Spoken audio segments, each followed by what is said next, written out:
I was hiking alone that day, just needed to clear my head.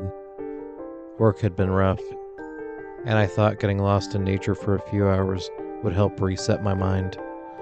I wasn't planning on doing anything crazy, just a quick walk, stretch my legs, breathe some air that didn't come through a vent.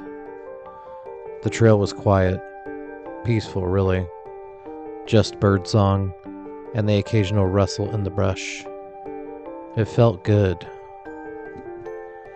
At some point, I noticed a narrow side path, overgrown, but still there. I don't know why I took it. Maybe it was curiosity. Maybe it was something else. Either way, I stepped off the marked trail and into the woods. That's when things started to change. The deeper I went, the quieter it got. The trees looked older here, twisted, like they'd been growing without light for too long. The sunlight barely made it through, and everything started to feel colder. At this point, I couldn't even hear any birds. I eventually realized that I was lost. Every direction looked the same. My phone had no signal. I tried doubling back, but the path behind me was gone, swallowed by the underbrush like it had never been there at all. That's when I found the first symbol, a bundle of twigs tied together in a strange shape, hanging from a low branch right at my eye level. I thought it might be some forest art, or maybe someone's idea of a joke, but then I saw another, and another, different shapes, different spots. They seemed to all be watching me. And then I started hearing things. Not animals, not wind. It was like whispering, just low enough that I couldn't make out the words. Every time I stopped walking, it stopped too. Every time I moved, it followed. As night started falling, I found what looked like a small circle of stones, deliberate, arranged. I stepped around it carefully, not wanting to disturb whatever it was. That's when I heard the footsteps behind me. Heavy ones. Not a deer, not a raccoon. Something else. Something following. I turned, and no one was there. My heart was racing. I started to jog. Every tree looked the same. My breathing was ragged and sharp, and the forest felt like it was getting tighter around me. Then I tripped. Went down hard. When I sat up, there was a figure standing just inside the tree line. Not moving, no features, just a silhouette. I blinked, and it was gone. At that moment, I stopped trying to find my way out and just ran. I didn't care which direction, I just needed distance. I don't even remember how long I ran, but my legs were burning, and my throat was raw from gasping. I finally saw a dim orange glow in the distance, like a campfire. I sprinted towards it, stumbling into a small campsite with an old tent and a cold fire pit, but there was no one there.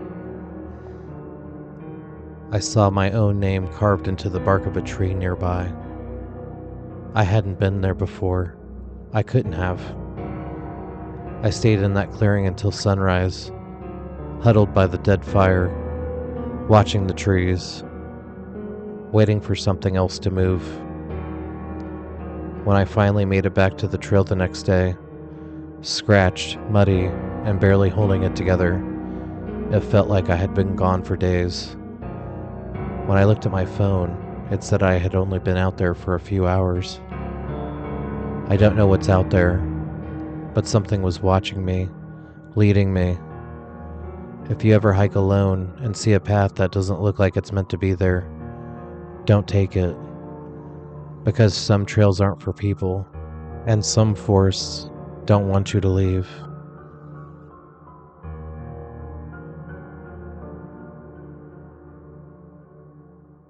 Sarah was used to hiking alone.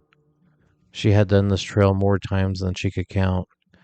And even though the weather looked like it might turn, she figured she could get a quick out and back before the sunset. She parked near the edge of the forest, zipped up her rain jacket, and set out. About 2 miles in, the air shifted. It wasn't raining yet, but the sky had turned the color of old bruises, deep purples and grays, hanging low over the tree line. The woods had gone quiet, no birds, no insects, just the sound of her boots pressing into wet leaves and the occasional crack of branches above, swaying in the wind. That's when the lightning hit. It wasn't close, but it was loud.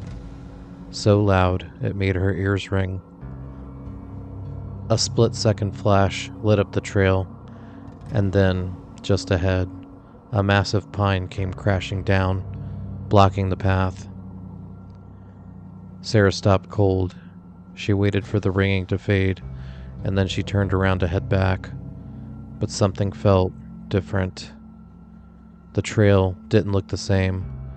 The trees on either side seemed thicker now, closer. She walked in what she thought was the direction she came from, but after 10 minutes, she realized that she hadn't seen the small wooden footbridge that was there before. She was going in circles. The storm finally broke overhead. Rain came fast and hard, soaking her clothes and making the trail slick and unstable. Her phone had no signal. The battery was already low. Typical. As the darkness crept in, Sarah's nerves started to fray. The forest, which had once felt familiar and calming, now felt like it was closing in. Every rustle in the underbrush made her turn. Every snap of a twig had her reaching for the small pocket knife in her jacket. She kept telling herself it was just a deer, maybe a raccoon, but the feeling in her gut said otherwise. She kept moving, hoping to stumble onto something, anything, and that's when she heard it. A growl. Low, close. She spun around and saw 2 glowing dots just beyond the edge of her flashlight beam. It looked like eyes. They didn't blink. They didn't move. Just watched. Then a step and another. Branches crunching. Closer. Sarah ran. She didn't think, just moved. Slipping on wet leaves, slamming into trees she couldn't see until they were right in front of her. The growling grew louder, faster. She could hear it breathing now. Labored, animalistic, but not quite right. Too deep, too angry. Her legs burned. Her lungs felt like they were tearing open, but still she ran. And then, light, faint flickering through the trees. A lantern, a fire, she didn't care. She barreled towards it, branches slashing her arms, rain stinging her face. She burst through the tree line into a clearing and collapsed in the mud, gasping for air. Voices surrounded her. A group of hikers, real people. One of them knelt beside her. "Are you okay?" "We heard someone screaming." She wanted to speak, but she was choked up. She just nodded. Behind her, the woods stood still. No eyes, no sound, just the trees. Sarah never found that trail that she was on again. The down tree was never reported, and the eyes, whatever they belonged to, never showed themselves again. But she's always paranoid that she's being watched from somewhere in the woods.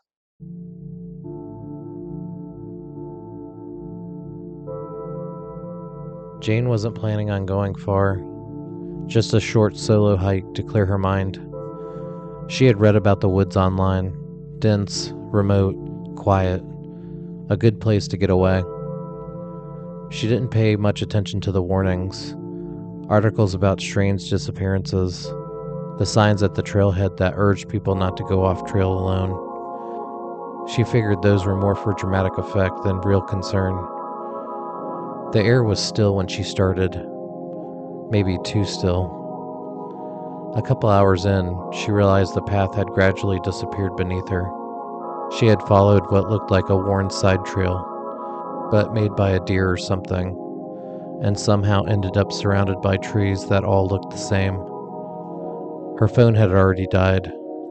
No signal out here anyways, and the sun was starting to fade behind the hills. That's when the unease started to creep in. It wasn't just the cold or the fact that she was lost. It was the silence, an unnatural silence, like the forest itself was holding its breath. She kept walking, hoping she would find a landmark or a clearing, but the deeper she went, the more wrong everything felt. Trees grew at strange angles. Some looked blackened, almost burned, like they had caught on fire. Others had pieces of clothing tied around their trunks, faded scarves, torn shirts. One had a shoe hanging from a branch. After a while, Jane tried not to look at any of it, and that's when she saw some slight movement to the side of her vision. Quick, just a flicker of something behind the trees. When she turned, nothing was there. She tried to stay calm. She told herself it was just shadows from the moonlight. Just then, a twig snapped behind her. She spun around. Still nothing. Her heart was pounding now, her breath shallow. She started to pick up her pace, feet slipping on the damp forest floor. The shadows seemed to stretch with every step that she took. It was getting darker, quieter. She felt it before she saw it. A hand, cold and firm, gripping her shoulder from behind. She screamed, turned sharply, but again, there was nothing, just the forest. But something was wrong. Her surroundings had changed. The trees seemed tighter now, closer. She couldn't remember the last time she saw a bird or heard another animal. Then she heard the whisper, not loud, just enough to freeze her in place. It came from every direction at once. Her name, spoken low and long, like someone tried to remind her she didn't belong here. Jane. She didn't know how long she stood there. It could have been seconds. It could have been hours. At some point, she shut her eyes and started to pray. Not even a religious one, just a desperate plea. Please, someone, get me out of here. When she opened her eyes again, there was a faint glow in the distance. She didn't think, she ran. Branches tearing her arms and legs, breath ragged and panicked, until she stumbled into a clearing. There were people, campers, staring at her with wide eyes. They said they heard her screaming, that she sounded close, but no one could find her until she broke through the tree line. They helped her get back and get some food, and charged her phone for her. Once she got home, an unsettling thought kept her up that night. She was so lucky to be rescued, but who were they? Who were those people that were camping? How did she miraculously find somebody out in the middle of nowhere? When she checked her GPS history the next day, the last recorded location was miles from where the campers had found her, deep in a section of the forest that, according to the Park Service, had been closed for years. She looked through the old newspapers of that area. There had been many reports of missing people there. She stumbled upon a picture, a headline saying, "Missing hikers never found." It was a picture of the people that helped her. Jane doesn't like to hike anymore, especially not in a forest that whispers to her. Hey, Spooky Sooner here. Getting lost in the woods is fun until it scares you. I've been lost in the woods before, growing up in Tennessee. It's fun until the sun goes down. So if you ever get lost during the day. It's much better. Things we got coming up. Going to try and do some brainstorming today and figure out what I want to do. I was thinking about doing a Friday the 13th Tales from Friday the 13th. I think people like the Tales from Elm Street, so those two were my favorite movie types back then in the 80s, 90s. So if you guys like stuff like that, let me know.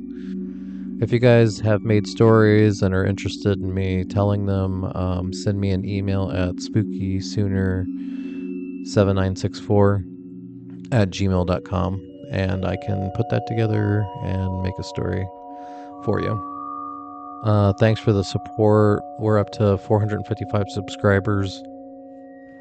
The more you guys watch, share, like, and subscribe, and have other people subscribe, the more or the bigger the channel gets. I enjoy doing this. This is fun for me. This is not a big monetization thing, but just for fun. So I'm living my dreams of becoming a writer that I always wanted to be. So thanks for listening, and until next time, stay spooky. Just a silhouette, just a silhouette. But my phone said it had. But my phone said it had. And even though the weather, even though, even though the weather, a splick. Some were blackened, almost burned, and there had been no fire. What? Jane Jane was a little freaked out by it, so she tried to stay calm. She told herself it was just shadows, wind. That doesn't make sense. She couldn't remember the last time she saw moss, or heard a bird, or heard, or heard a bird. If you guys have personal stories you want to, not personal. If you, her phone had no single sigil.